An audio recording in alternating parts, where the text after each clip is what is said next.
book of Ruth is a beautiful narrative found in the Old Testament. It tells the story of a Moabite woman named Ruth and her journey of faith, loyalty, and redemption. The story begins during a time when there was a famine in the land of Israel. Elimelech, a man from Bethlehem, along with his wife Naomi and their 2 sons, moves to the land of Moab to find food and sustenance. In Moab, Naomi's sons marry Moabite women, Orpah and Ruth. Tragically, Naomi's husband and both sons die, leaving her and her daughters-in-law as widows.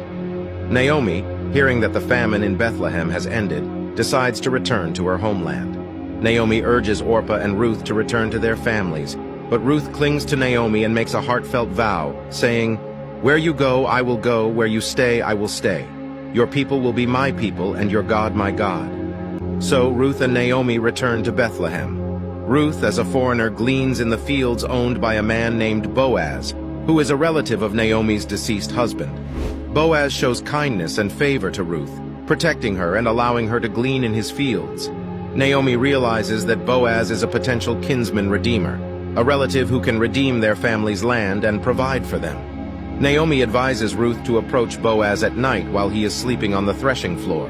Ruth follows Naomi's instructions, and Boaz is moved by her loyalty and virtue.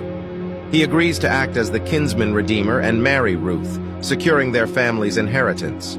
Ruth and Boaz marry, and they have a son named Obed. Through God's providence, Ruth, a Moabite woman, becomes an ancestor of King David, and ultimately, Jesus Christ.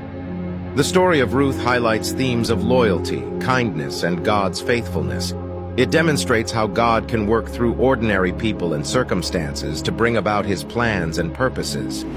It is a beautiful story of redemption and love that continues to inspire and encourage people today. This is the end of this episode. Follow for more content.